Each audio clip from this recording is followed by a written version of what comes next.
Du rêve à la propriété vous est présenté par DL Money Park.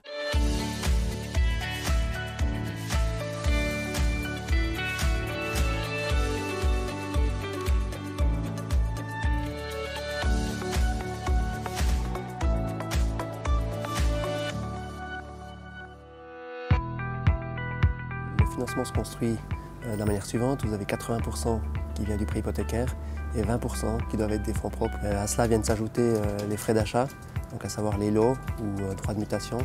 Vous avez aussi les honoraires du notaire, la cédule hypothécaire, le registre foncier. Et en fait, tout ça de manière globale représente environ 5%. Alors dans ces 20%, c'est vrai que la FINMA a instauré des règles. Alors au départ, elle a dit qu'au minimum 10% de ces fonds propres devaient provenir de fonds hors LPP. Et après, elle était un petit peu plus loin, elle voulait que ces 10% soient également des fonds non remboursables et sans intérêt. Alors justement, le deuxième pilier, donc, on a la possibilité de le retirer. Alors il faut savoir qu'en cas de retrait du deuxième pilier, vous avez un impôt à payer. Alors il faudra aussi prévoir le cash pour pouvoir les financer. Il faudra aussi essayer d'évaluer est-ce qu'il y a une nécessité de faire le retrait. C'est ce qu'on appelle une optimisation de la situation. On pourrait imaginer de mettre en garantie ce deuxième pilier. Alors ça implique quoi? Ça veut dire que la banque vous prête en garantie de ce deuxième pilier, vous prête l'argent et vous avez donc un financement qui se monte à 90%. Et bien entendu, il faut que la charge soit tenue par les revenus des clients qui souhaitent le faire. Alors c'est vrai qu'il y a des fonds propres auxquels on ne pense pas toujours.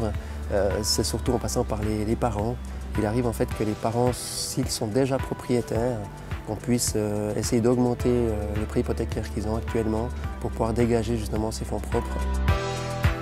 On a pu faire avec nos économies et puis toutes les assurances qu'on avait fait à côté. Nous, on a aussi eu la possibilité de pouvoir amener du matériel en fonds propres.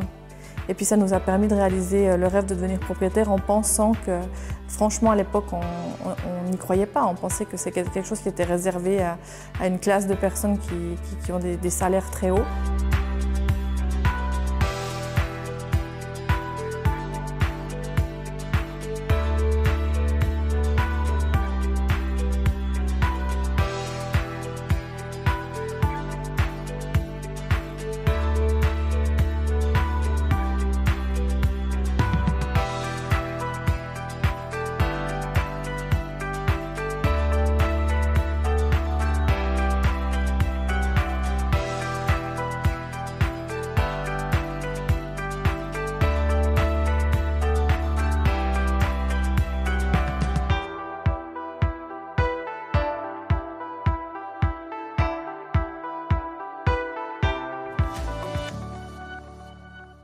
Du rêve à la propriété vous a été présenté par DL Money Park.